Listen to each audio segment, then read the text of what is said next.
welcome back. This week we have none other than Dream Theater. This is their second studio album, produced in 1992. Images and words. You can definitely hear the 90s feel in this one. This is the first album with their legendary singer, James LeBrie. It is progressive metal, and it comes in at 57 minutes and 7 seconds. Let's get into what this thing looks like here. The album cover. So, it's weird. Got a flower pot, got a little girl, got a heart on fire, wrapped with barbed wire. Outside it's night, on the ceiling it's day, big bed, and a little girl's holding something. I don't know what the hell it is. Oh yeah, and the picture of the band is just amazing. Check that out. That's not the most 90s thing you've ever seen. I don't know what is. Here, all the lyrics. Beautiful black and white, very plain, easy to read. Perfect. Very perfect. The disc, shiny. Not much to it. All the song titles. Album title, band title. That's about it. Nothing on the back. Same picture with a weird. Okay, let's get into it. The first song is titled Pull Me Under. Comes in at 8 minutes and 14 seconds. This was their single when the album came out. It's got a very nice opening, very slow, good way to open up the album. When I first listened to this album, I did not enjoy the vocals at all, but the more spins I gave it, the more they grew on me. The keyboardist wrote the lyrics to this song, and he did a great job. There are many long songs on this album, but this one is one that's long, but it's so well put together and so structured that it doesn't feel like it's a long song. Most of them on the album fall into this category of being long but don't feel like they're long. The whole album doesn't feel like it's an hour. The ending to the song is quite interesting. It ends abruptly, just out of nowhere. That was it. That was the ending, just like that. The reason I read that it ends so abruptly was back when people used to download music, song by song, LimeWire and BearShare and all that. They did a marketing scheme where people would just constantly download the version of that version of the song, and they kept thinking there was an error because of the abrupt ending. So people would download more and more, give them more hits and more publicity in order to find a completed version of it, which I think is pretty ingenious. I don't know. Song number 2, Another Day. This song comes in at 4 minutes and 23 seconds. It's a slower song, kind of like a ballad. I don't know if you could call it a ballad because it does have some of the quicker parts. It definitely starts off like a ballad though. It's got a saxophone in it, which actually shouldn't work, but it does somehow.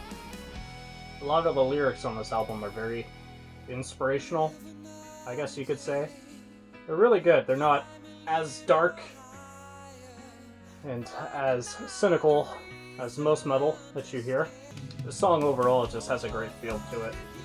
It's a nice little breakup. It's a lot shorter than the first song, obviously. So it's good to have the, I don't want to say intensity, but the feel of Pull Me Under, and then have this as a little breakup leading you into the next song, which is a little bit faster than this one is. The song has a beautiful ending. Just beautiful with the saxophone there. Once again, it's weird. Shouldn't work, but it does. The third song, Take the Time. This song comes in at 8 minutes and 21 seconds. It's another long one. This song's a little bit faster than the previous two, which is good that it came after Another Day, because Another Day was a lot slower, and this one really starts off really strong too. just has such a 90s feel to it. Like, you can really pinpoint the date and the era of this album. It's a little weird part, but the thing I like about this is that you can tell they're having fun actually making the album and playing in it, despite all the drama that was behind the actual creation of this album. Apparently they had a lot of conflict with the producer, a lot of creative decisions were conflicting.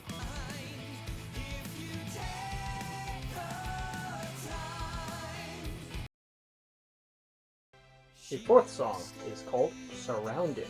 It comes in at 5 minutes and 30 seconds. It's another slow one, and it's a little bit shorter, and it's sandwiched in between two more faster, furious tracks, which is good. The whole construction of the album is great. The way they ordered their songs, it takes you on a nice journey, I would say. It's made in a way where you don't get all of one type of song, and then an abrupt change to a different type of song, all fast, all slow. It's neatly ordered. Great guitar in the song. Great guitar in almost every song on the album, actually. I love the keyboards as well. It's got a really nice feel to it. It's very uplifting. This whole album makes you just feel good about yourself, which is a nice change in metal. Usually it's a lot more cynical, a lot more dark. Nice to feel good every once in a while. Really like his vocals in this one. I know I said I didn't like them before. Every once in a while on this album I'll actually appreciate them, really enjoy them.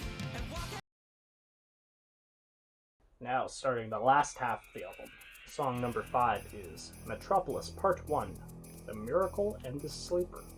This song comes in at 9 minutes and 32 seconds, and it's another one of those songs that's really long that doesn't feel long. It's got a very futuristic opening, futuristic for the 90s, back when they thought we'd have flying cars and stuff by now. The song is very dynamic, there's a lot that goes into it, a lot of extra little background sounds, just so much to listen to. Sort of the song gets kind of weird, but I actually enjoy it. It's not too bad. It's like a little jam session. It's a cool little bass solo here too. Yeah, this part's weird.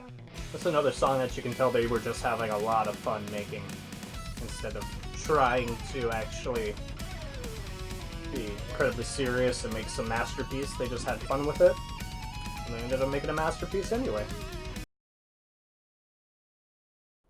Under a Glass Moon. This song comes in at 7 minutes and 3 seconds.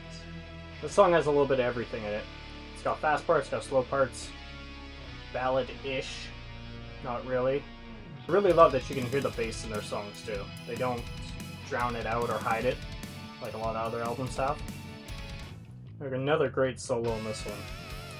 The whole album is actually packed full of great guitar solos, great keyboard solos, great bass parts.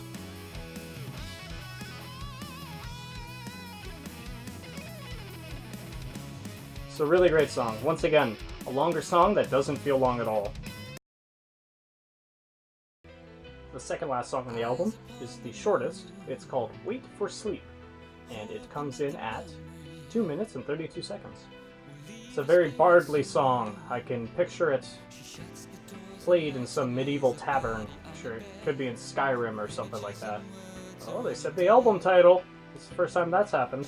I really love this song. I'd say this is my second favorite song in the album, even though it is, I wouldn't call it an interlude, but it's a very short little break before the last song, which is also the longest song on the album.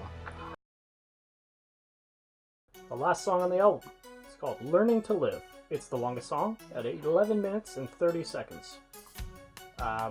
Unfortunately, this song feels long. It does start off really good though, but it's just the length. It just, around the halfway mark, it kind of gets a little bit slow, a little bit boring. You realize how long you've actually sitting here listening to it. And the middle part takes a little bit too long to pick back up and really get you into it. So you kind of just, it loses you. It loses you a little bit too much for me to really enjoy. That being said, it's not a bad song. It's just odd that they finish it off with this one. If they would have put this at the beginning and started the whole album off, it possibly could have been a little bit better.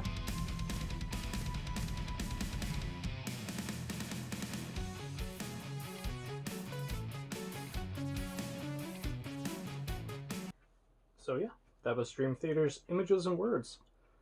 I would give this album a 9 out of 10. If it wasn't for the last song being a little bit too long, it would have been a perfect album. But other than that, it's great. It's a really good album. I highly recommend it, even if you're not a prog fan. They have a great blend of slow and fast songs, ballads, and more speedy ones. They even have parts that sound like Metallica. Just a great album overall. And to be honest, I can't recommend it more. I'm not a huge fan of Dream Theater either, and I wouldn't say dreading, but I was kind of disappointed that I was going to have to listen to this one. But yeah, changed my mind completely. It's a great album. Highly recommend. Go check it out. Like, subscribe, thumbs, comment. See you next week.